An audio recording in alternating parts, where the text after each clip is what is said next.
Welcome back to Views with Hughes, your agenda-free news. This is Jerome Hughes. Now, let's go ahead and get right into it. Now, despite woke Disney and Lucasfilm pouring a massive budget into Disney Star Wars The Acolyte by Leslye Headland under Kathleen Kennedy, launching an enormous marketing campaign and having the mainstream media shield them at every turn, Disney Star Wars The Acolyte by Leslye Headland under Kathleen Kennedy has been a complete disaster. Now, over the past few weeks, Star Wars fans have not been shy about their opinions at all, and Star Wars fans have been loud and clear.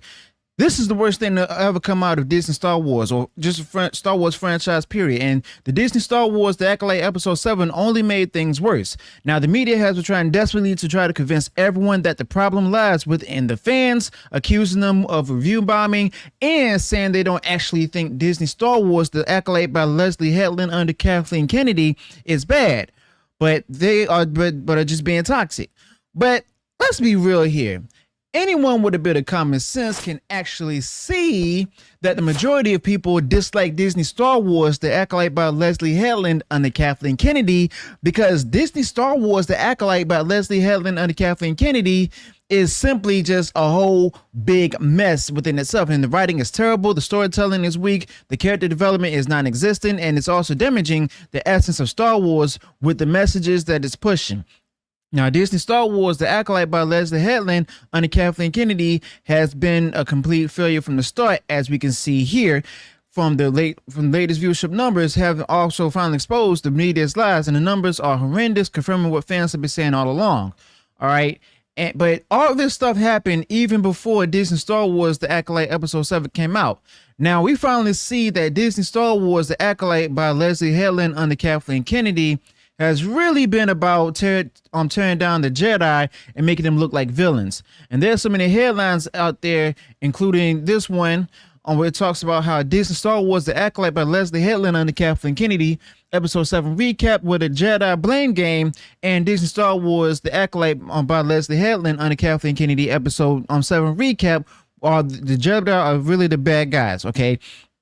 And this is exactly what Disney Star Wars under Kathleen Kennedy has been pushing for. And it's been clear if you've watched Disney Star Wars The Acolyte by Leslye Headland under Kathleen Kennedy, or even listened to what people have been saying about it. Now, Leslye Headland, right from the start, wanted to create a series where, you know, you're supposed to feel sorry for the Sith and see things from their point of view. But meanwhile, the Jedi are painted as the real problem and the actual bad guys. Now, if you actually watch the Star Wars prequels, you know that the Jedi aren't perfect and that they've got their own flaws. But seriously, they're still the good guys. And George Lucas made that crystal clear over and over again. But of course, this isn't George Lucas's Star Wars anymore. This is simply Disney Star Wars, and they're doing things their own way, even if it means to turn the whole story from Star Wars upside down. All right. So what happens when a bunch of activists are hired to work on Star Wars? Well, these people just don't know anything about this franchise itself.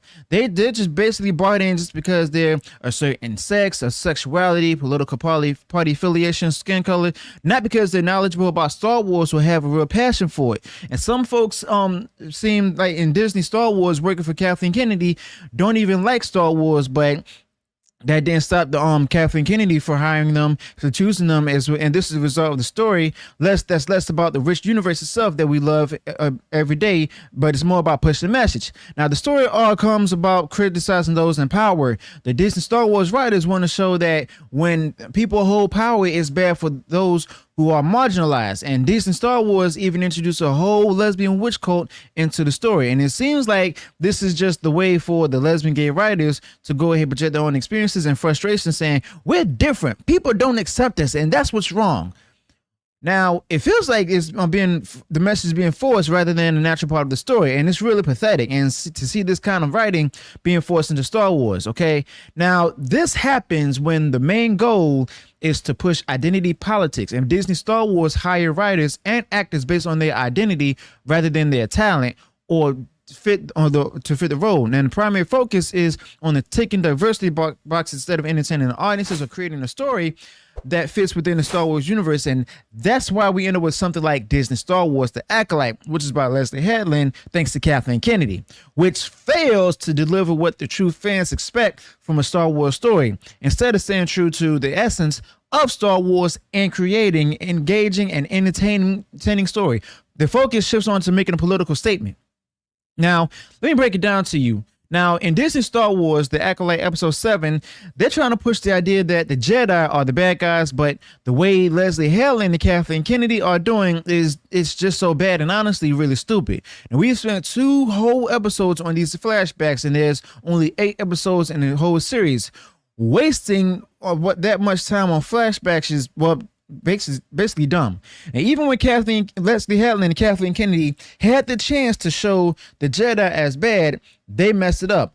And they have this lesbian witch cult doing terrible things to kids using the Force for evil. Now, clearly, these are dark side users. When you see what they're doing, you start to think that maybe the Jedi were right to take the kids away from them.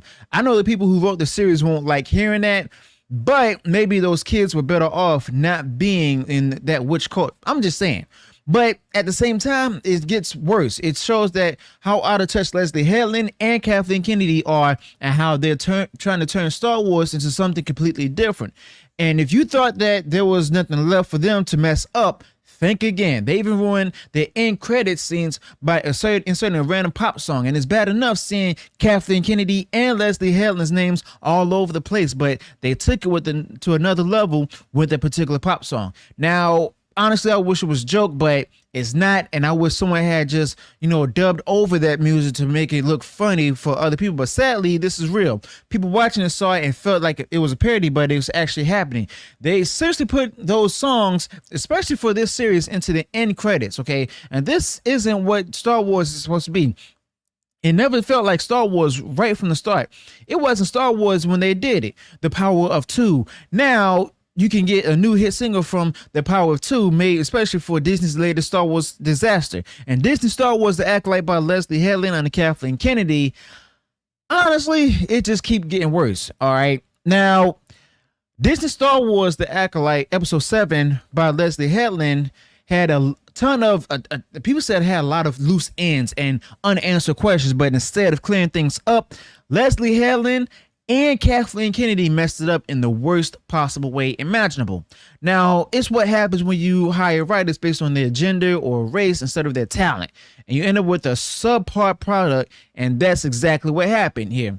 Now, Disney's obsession with diversity bounties over quality has ruined so much, and Star Wars is the perfect example. Now, just think about it. Could the finale get any worse? I'm not sure, but one thing's for sure. Hardly anyone is tuning in to watch this disaster called Disney Star Wars The Acolyte by Leslye Headland under Kathleen Kennedy. And it's a real shame. So, what do you guys think? Is there, and do you think there's any hope left for the finale, or is it just going to be more of the same? So let me know your thoughts about this in the comments below. And also, if you enjoyed this particular rant and news update, smash the like button, share forward across social media. Make sure you subscribe to the channel, click the bell notifications, and share this video. And I'll see you all next time. Until then, peace.